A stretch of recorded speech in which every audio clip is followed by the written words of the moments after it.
Այսօր պատրաստելու եմ լանգետ շատ յուրահատուկ սոուսով։ Իդեպ լանգետը ես պատվիրել եմ Ողջաբերդ ընկերությունից, տնական զամբյուղ էր եկել, տարբեր մթերքներով եւ դրա մեջ էր նաեւ լանգետը։ Հիմա ցույց կտամ։ Լանգետները պատրաստված են տավարի բարձրակարգ մսից, առանց հավելումների են, առանց համեմունքների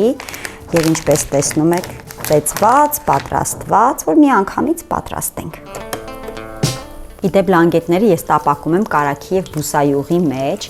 եւ չեմ կարմրացնում, որովհետեւ սիրում եմ, որ լինում է հյութալի միսը, այնպես որ դուք կարող եք եւս չկարմրացնել։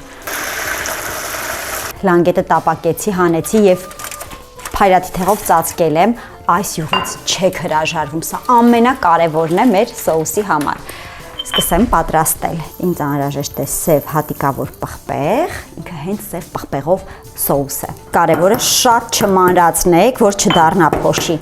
Հենց այս յուղի մեջ ավելացնում եմ 2 խոշոր պտղունց ծեծած սև պղպեղ, մանրացրած սոխ եւ թողնում եմ մի փոքր տապակվի։ Ավելացնում եմ կոնյակ, 30 մգ եւ ավելացնում եմ սերուցք։ Ավելացնում եմ նաև մի փոքր բոված ընկույզ, աղ, սոուսը մի փոքր հարեմ, որ ավելի համասեռ լինի, դուք կարող եք չհարել, եթե չեք սիրում։